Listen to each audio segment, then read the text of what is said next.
Well, here we are at this thing that's titled the Episcopal Address. I have to say, I've never done one of these before, so we'll see where it goes. I can tell you what's on the page looks a lot like a sermon to me, but I don't know. I am grateful, well, that may not sound right. I'll just say it and then we'll fix it later maybe. But I am grateful to be at the closing session of the Greater Northwest. Grateful because that means we have journeyed together.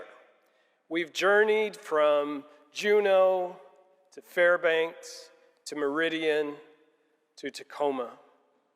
And we've connected with siblings in many places around our area and beyond.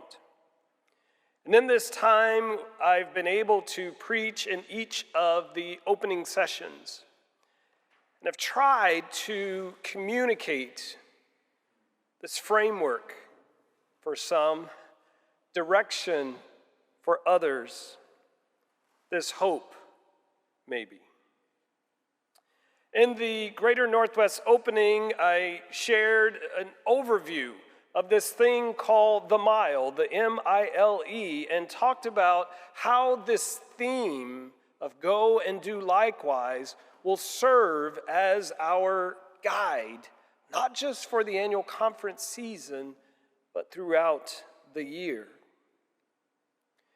And for the opening at the Alaska conference, I started talking about the M of the M-I-L-E, and that M is ministry that matters. We moved on to the Oregon-Idaho conference in Meridian. I talked about the I in the M-I-L-E, itineration and location. And then landed in Tacoma for the Pacific Northwest Conference opening. Talked about lay ministry enhancement.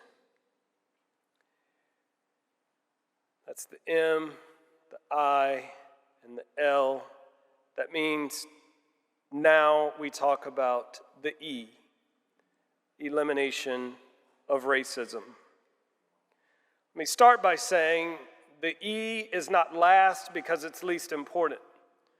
The E is last because that's how you spell mile. But the E, the elimination of racism, is critical for the M, the I, and the L, and even for its own sake. So I invite you to join me and others. I've been encouraged throughout this annual conference season with the hallway conversations, the emails and text messages and Facebook messages from people who have heard the word and have said, I have found my window work. That's been exciting to me. Because this journey is about spreading love and being neighbor one to another for an M-I-L-E. And this passage from Luke 10 has caught on. It's recaptured my imagination and inspired hope in me and in others, so I've heard.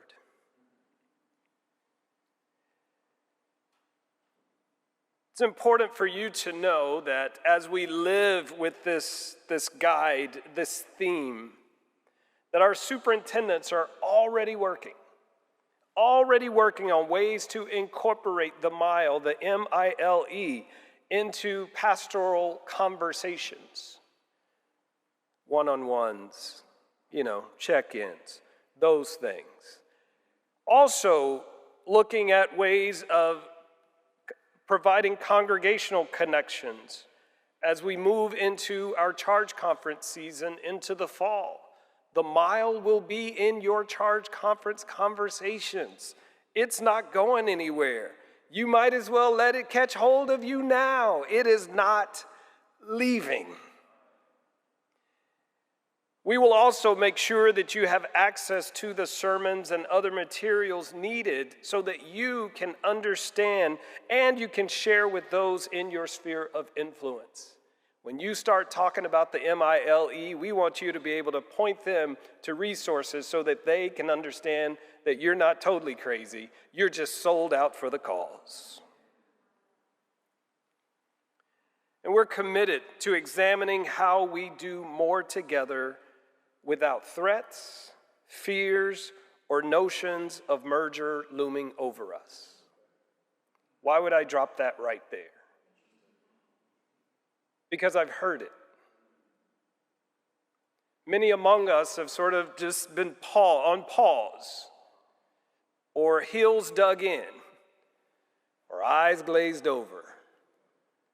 Like, what's going to happen to us? Are we all merging together into one annual conference? Is that where this is all headed? Not right now, and no time soon. I have some good energy to give. And the good energy that I have to give, I want to give to us doing ministry in the world. I want to give that energy to us focusing on those in our context who have forgotten who they are or never knew they were a beloved child of God. I don't want to spend my good energy on administrative things that just help us just kind of rearrange the chairs in the room. I don't want to do that. If you want to do that, then you have the wrong person right here, right now. So that's why I put that right there. Just want to say it up front. Plus, I said it in all of the laity sessions. Those were recorded, those are online. So the clergy hadn't heard it as clearly, so now you all have it. It's there. And we are committed to doing our absolute best to be true to the best of who we can be without regard for what General Conference does or does not do. I'm not waiting for us to go to Charlotte to find out what our marching orders are. I'm not waiting for us to get to our jurisdictional conference next summer to find out what we're going to be focusing on. I have some good energy to give. I've experienced good energy in your midst, so I know you have good energy to give. So let us give it to ministry. Now, we'll still work collaboratively across our area and probably more collaboratively than we ever have because we need to. And we gain strength from one another when we engage collaboratively. I have gone to all 3 conferences. I've been looking and I've been listening. And I have it on good authority that each conference has immense talents and gifts that can bless the other 2 greatly. And I want us to share that so that we can all rise up. And I know we have relational and healing work to do, and we will do it.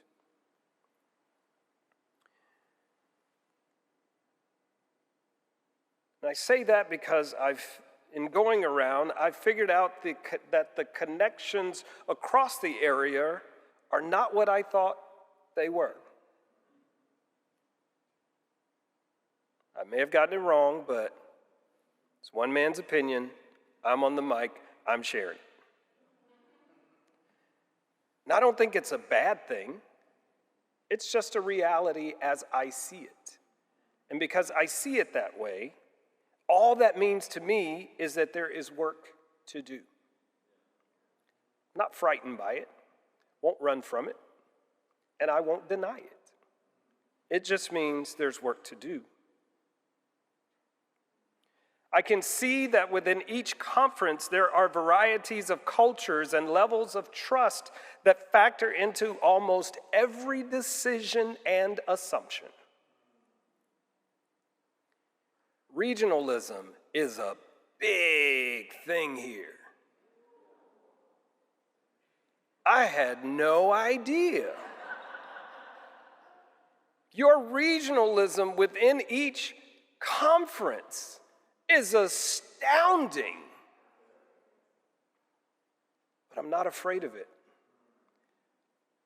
I even see that as a gift that could bless us. Because that just means there are more opportunities for more people to share the gospel and to be caught up in this M.I.L.E. across our region. That's why this passage about the Samaritan speaks to us from so many angles, because there's so much going on in this text, just like there's so much going on in our annual conferences and throughout our area.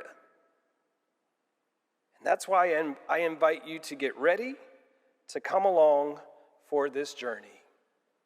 It's only a mile. It's only an M.I.L.E.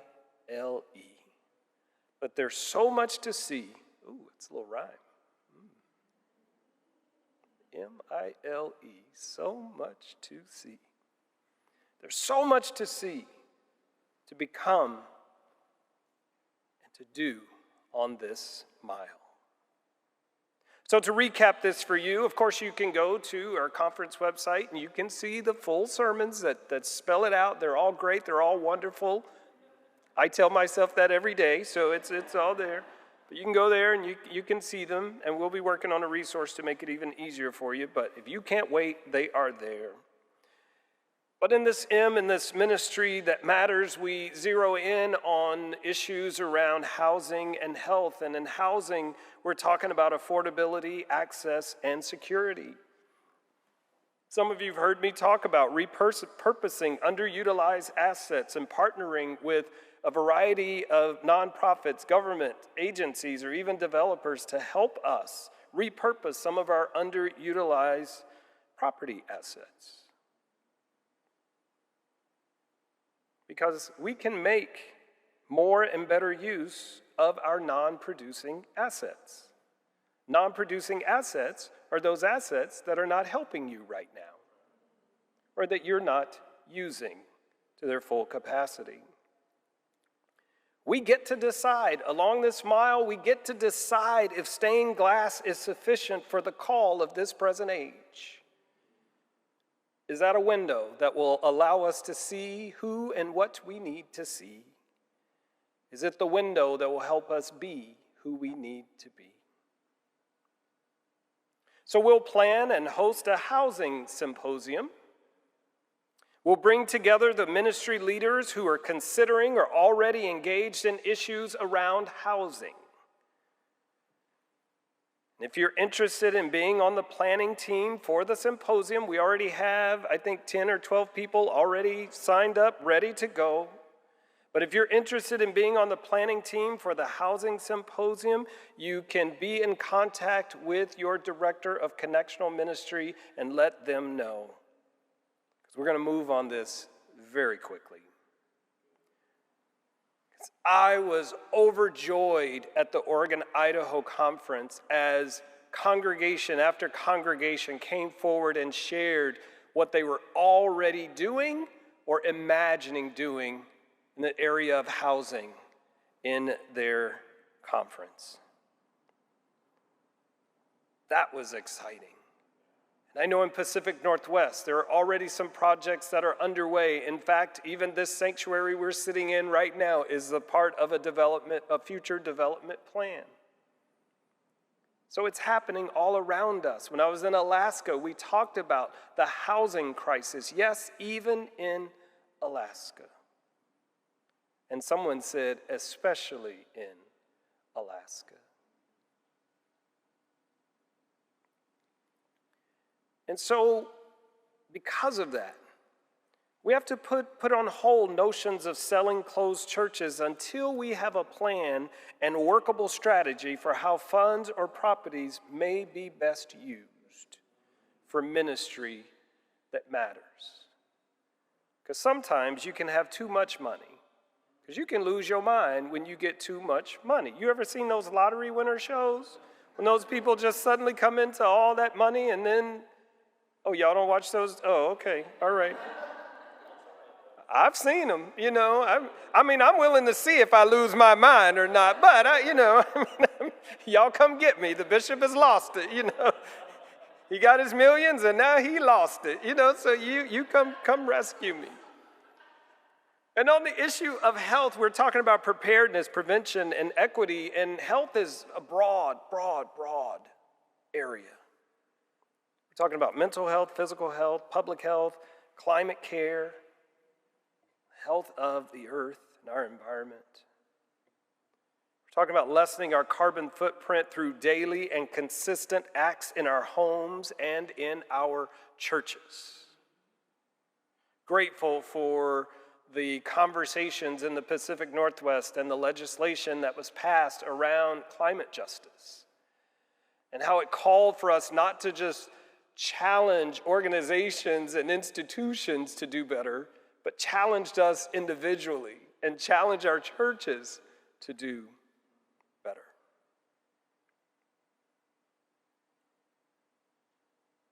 And also along this effort, this came up in each of the laity sessions. The question was usually phrased something like, what can we do to get young people back engaged in our church? And what I said to them was, the reality is, young people have spirituality or long for it. They're finding and making community in ways that make sense for them. And it looks nothing like what works for us or what we offer to them. They are out and about in the world, participating in service and mission in a variety of ways. They are a part of organizations and movements that are out-churching the church. And so the role for the church is not to stay in this posture of y'all come, we have all the answers and we have everything that y'all need, because they are not coming. They don't trust you, they don't understand you, they don't like you. Because you feel the same way about them, or at least your policies and your practices communicate that you feel the same way about them. So instead of the church being in this, y'all come to our church and do what we will allow you to do, if we allow you to do anything, and we may allow you to do something if you are just like us. So instead of doing this, I think the posture for the church is now this. And what I mean by that is we have to go outside of ourselves, outside of those windows, and partner with and support those missional efforts, those nonprofits, those movements, those groups that are making a difference in the world. That's where our children are. And they're wondering why we're not there. The church has lost too much credibility to claim first position. Our position is second or third, making sure those efforts can grow and flourish. Oh, what a witness. Just imagine all the things that we could help go if we stopped doing this and did more of this. Because then we'd be where the people are that we say we want to be where we are. And so the I then is itineration and location. And again, you've heard some of this, but some of you haven't heard anything. So let me make sure. It's just a little commercial, just a little teaser to get you to go get the whole thing. But this itineration and location, it's about getting pastoral leaders where they can thrive. Not just where they can get by, but where they can thrive. It's about ensuring our congregations will receive and support the pastoral leader that they need. Not the one they want, Not the one that satisfies who you were 50 years ago in your heyday, but the one that will satisfy you today, tomorrow, and in the days to come, because they are reflecting the best of who you can be, not who you were. You've heard me say that open itinerancy is a fallacy. It's a thing of the past. Go ahead, write your charges, send them in, but prove me wrong. Churches and communities need to be served, but in our area, there are churches and communities that are unsafe for some to be sent to them. That's just reality. I didn't make that up. It's reality. And as long as that's true, we cannot have open itinerancy. And as long as we have salary structures the way that we have them now, we've already priced out many of our congregations from having a pastoral leader. Which means we have when I say a pastoral leader, let me clean that up. We've priced ourselves out of having a trained, clearly Wesleyan pastoral leader.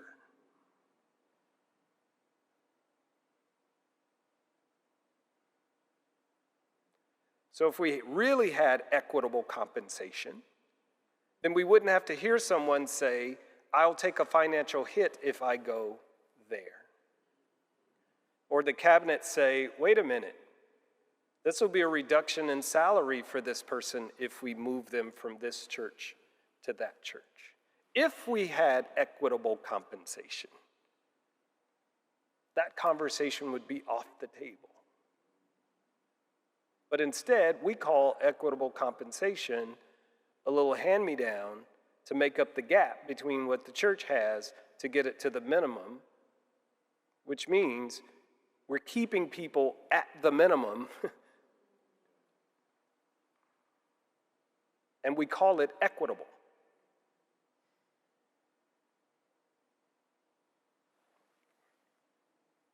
I mean, I'll be honest, I did vote for myself, but some of y'all did too, okay?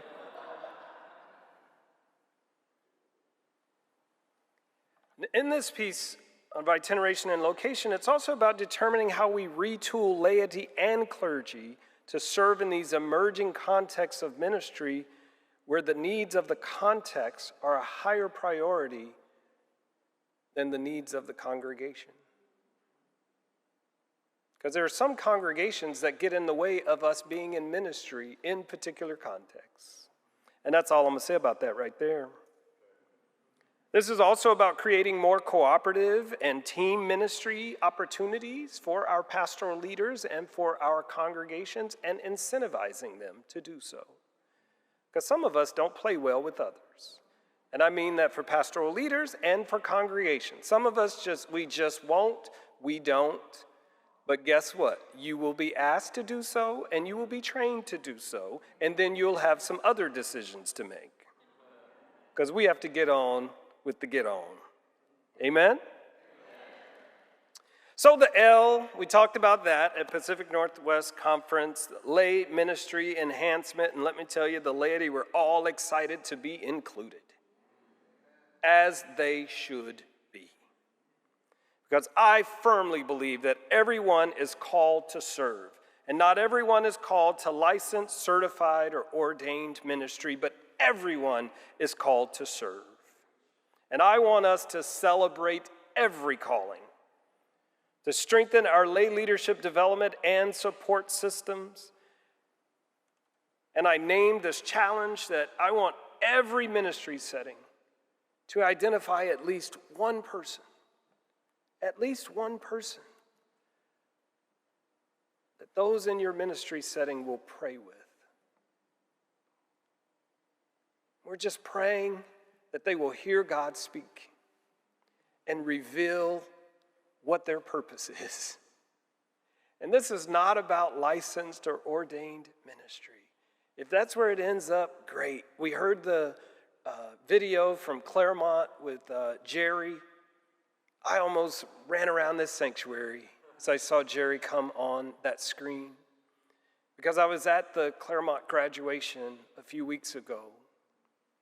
And Jerry came up to me and she says, Bishop. She says, look at me. I was an SPRC chair and now I'm graduating seminary. Because when I was Los Angeles District Superintendent and I went to West LA UMC to introduce Gary and Janet, Gary Oba, which those of you from Oregon, Idaho would know, and Janet Cromwell. When I went to introduce them, Jerry was the SPRC chair. And she says, I don't know how this works. You'll have to help me. I said, no problem. No problem. Now, she called me every 2 or 3 days, like, now what do I do now? What do I do next? And now what do we do? But Gary and Janet went there and had a very fruitful ministry, and under their pastoral leadership, helped Jerry discern a call to go to seminary. I don't know what's after that for her, but that's just the path she was on. I would have been equally as excited if Jerry would have come up to me at that graduation and said, I'm an usher. I was SPRC chair now, and look at me, I'm an usher. Or I was SPRC chair, and now I'm preparing to go on a mission trip. Or I was SPRC chair, and now I'm volunteering 3 days a week as a crossing guard, just so I can ensure that our children can get to and from school safely. All of it needs to be celebrated. All of it. And then that brings us to the E, elimination of racism. And again, it's at the end because we have to spell the word, M-I-L-E. And on this path of in this work of eliminating racism, the work here is about examining our policies, our structures, and our behaviors that perpetuate racism so that we can make the changes and reparations necessary to move us toward a just and equitable space and a reality where all are truly included in the neighbor enterprise. And I know that there's work already underway in many of our places of ministry. The issue is, you didn't hear me say work is already underway in all of our ministries. But here's the thing, this work must go beyond our congregations, for sure. But we cannot sit in our racist and oppressive systems that we perpetuate and protect so that we can secure our paycheck and bang on the gates of schools, government buildings, and other entities yelling about how much they need to change. I recognize that all of us are at different places. And I believe we can all move in the same direction, even if we're at different places.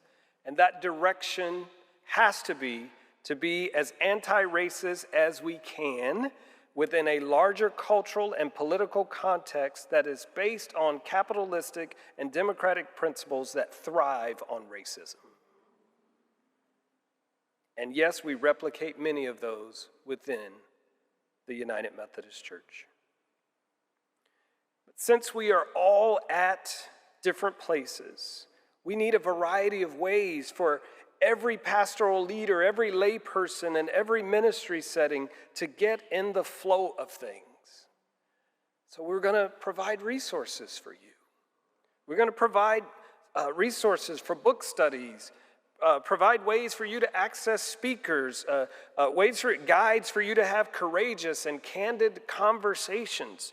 Well, you'll need training for those, so you'll need more than a guide for that. But we're going to make sure you have that. And access to congregational coaches, ways to have community engagement around topics that relate to or are centered around what it means to be anti-racist. We want to create some and encourage cross-cultural experiences for our leaders and also for our groups and our congregations. Some crosstown immersions can happen. And we want to keep doing our work in intercultural competency always. Because at a macro level, we need a cultural shift. We have to bridge the gap between being woke and being real, between being progressive and advancing, and being conservative and missing. Because we need everybody in the conversation and in the work. There is room and work for all of us to do. And to that end, we've already contracted with Beth Zemsky to work with us over the next 12 to 18 months to do some of this deep reflection and intentional engagement around our policies and our structures. The consultant won't do the work for us. The consultant will guide us in doing our work. And we'll do this in cohorts, and we believe by engaging cohorts of ministry and congregational leaders, we will unearth much of what has buried our sensibilities and sensitivities to how accustomed we are to behaving in unneighborly and inhospitable ways among ourselves and with our neighbors. Our work with the consultant will begin in the September-October timeframe. And this will lead us to expose what we will do to move ahead with a greater sense of how our culture can change as we make different choices about what we assume and how we choose to engage. By September, we will have phase 1 of options for you to choose from as you determine where you are on the journey to becoming anti-racist. We want you to get started, or we want you to continue or intensify the work that you are already doing. Again, we're all at different places. Now, you may hear this, you may chuckle, you may try to dismiss it, you may say, I'm not a racist. That may be true. However, as long as you are a member of any institution with its roots in these United States of America, you have anti-racism work to do. So you can claim, I'm not racist, but you still have anti-racism work to do. You should also note that we will not require or expect our congregations and leaders of color to take the lead on this work. Nor will we give a pass that they are excused from doing the work. It will look different in every committee, congregation, and community, but we'll do it if we're committed to eliminating racism. This is not a spectator sport. This is one reason we're going to have to find our way to health, healing, and wholeness in our IV work. See, it's back already.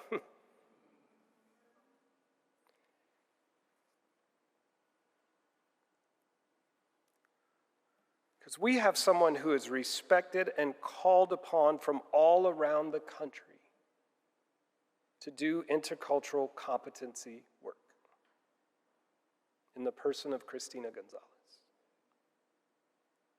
And we need her engaged in this work here, not just in title and not just listed somewhere down in her portfolio, but we need her engaged in it.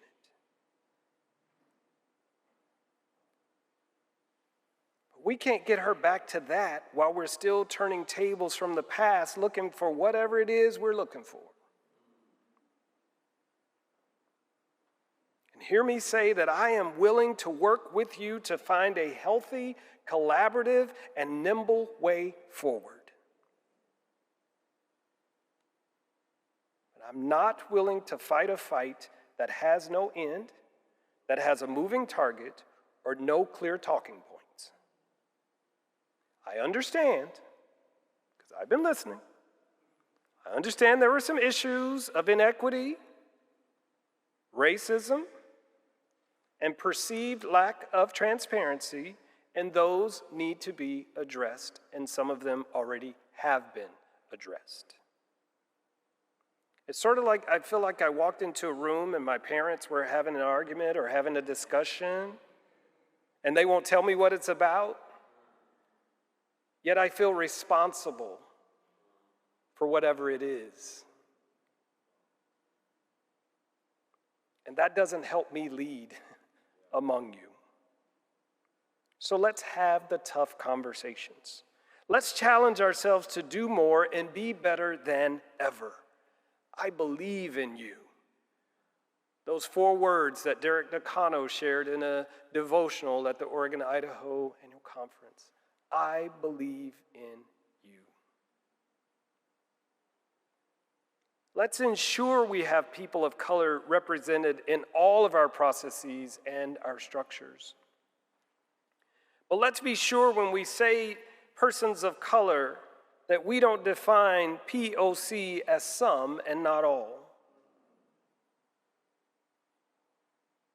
Let's also be aware that we have a limited number of people of color or persons of color in our churches and even in our area. So let's be realistic and sensitive to the reality that we may be asking the conference structures to work with folks you have yet to invite into your churches or your communities. Might we also be aware that economics is a demographic indicator, and most of what we require and expect is truly UMC, upper middle class.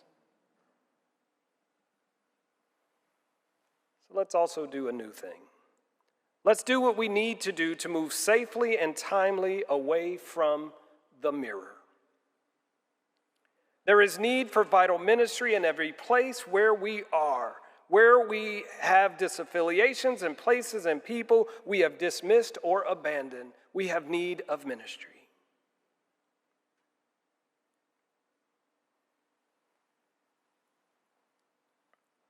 But who's willing to stay on this side of the road and journey this M.I.L.E?